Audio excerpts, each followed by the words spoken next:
In that other video, I have a thing about the air compressor from inside the garage. I thought it'd be nice to show you what it's like outside. This is it. Doghouse, and it is connected to my house by that.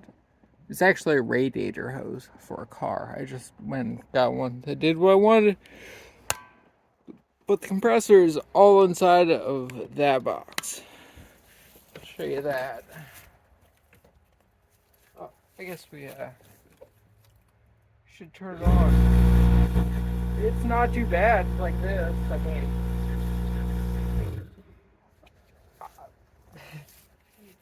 it's a lot to be standing next to. That's why it's outside. So we pulled the roof off the doghouse. A thing I made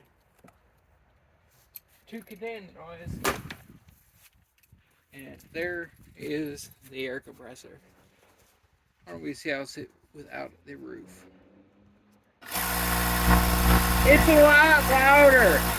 Yeah, that's too loud. Doghouse is nice stuff.